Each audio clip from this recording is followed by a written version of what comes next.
श्री महाकालेश्वराय गुरुवे नमः। आइए पंचपिंडा गौरी पूजा से अम्मा की सौभाग्य वृष्टि और अम्मा के पूर्व जन्म के चरित्र की कथा को श्रवण करते हैं। हम सूत जी भगवान कथा सुनाते हुए कहते हैं, पूर्व काल में जयसेन नाम से विख्यात एक राजा थे महाराज, जो काशी प्रदेश में राज्य करते थे।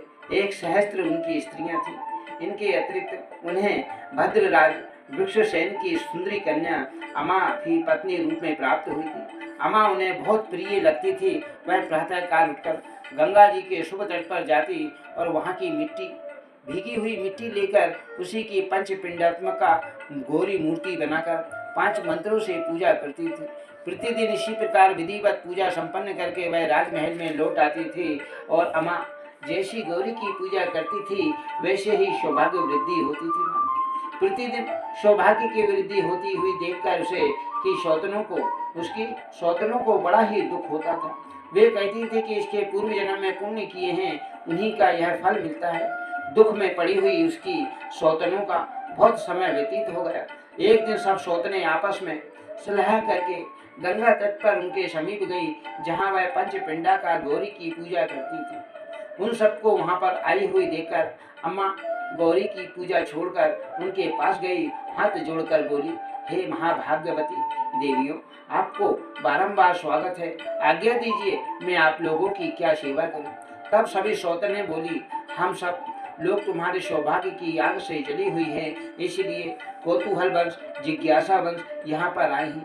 हे महाभाग, तुम प्रतिदिन जो 5 पिंडों का पूजन करती हो, उसी से तुम्हारे सौभाग्य की वृद्धि हो रही है। इसका कोई दूसरा कारण है क्या? तब अम्मा ने कहा, आप सब लोग मेरी बड़ी बहनें हैं। आपके प्रति मेरे मन में तनिक सी भी इतनी सी भी नफरत नहीं है।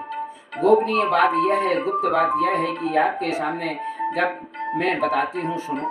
पूर्व जन्म में मैं कुसुमपुर की वैश्य पुत्र वीरसेन की पुत्री थी। उन्होंने विवाह के समय धर्म पूर्वक मेरा दान किया। साथ ही प्रेम पूर्वक कहा कि पुत्री, जब तक तुम गौरी जी की पूजा ना कर लेना तब तक जल भी ना पीना, इससे तुम्हारे अभिष्ट मनोरथ की प्राप्ति होगी।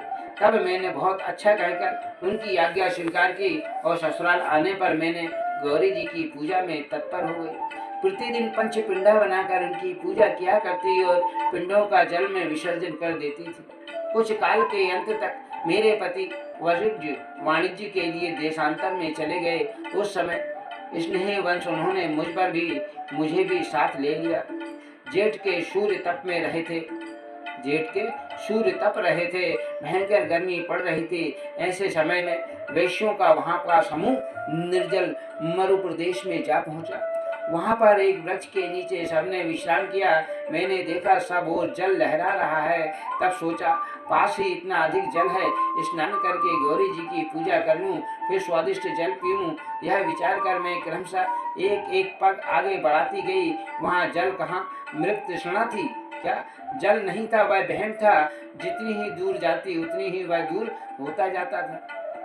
अंत में प्यास से पीड़ित होकर मैं उन बालू में गिर पड़ी और मेरे सब अंगों में फफोले पड़ गए।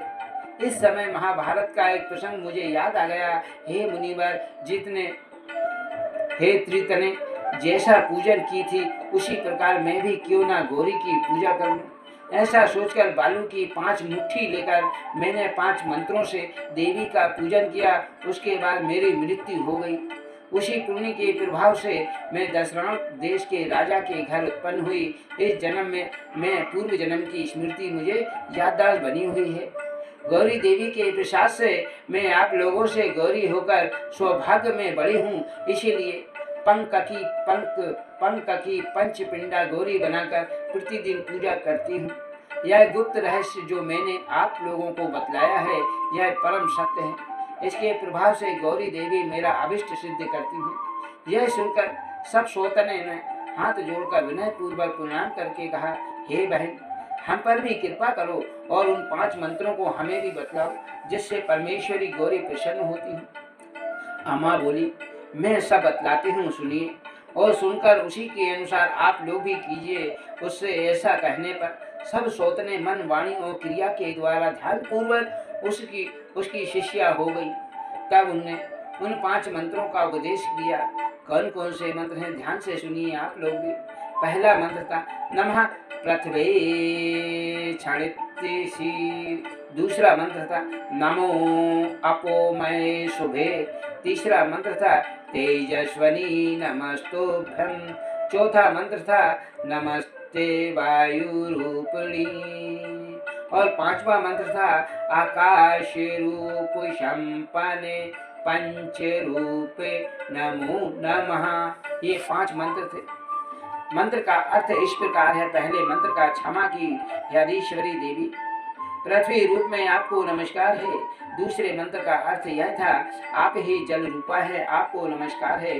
तीसरे मंत्र का अर्थ यह था हे तेजस तत्व की स्वामिनी, आपको नमस्कार है। चौथे मंत्र का अर्थ यह था वायु स्वरूपा देवी, आपको नमस्कार है। आकाश पांचवें मंत्र का अर्थ यह है कि आकाश संपन्न पंच रूपा देवी, आपको नमस्कार है, आपको नमस्कार है। इस प्रकार इन मंत्रों को उपदेश देकर अम्मा ने पूजा पूरी की और उसके बाद गौरी देवी को रत्नमयी प्रतिमा बनाकर निर्माण कर हटकेश्वर में स्थापित किया। जो नारी उस गौरी प्रतिमा की पूजन करती हैं वह परम पापों को से भी मुक्त शीघ्र ही शीघ्र हो जाती हैं। सारे पाप उनके नष्ट हो जाते हैं और उसे शीघ्र ही पति प्रेम करने लगता है।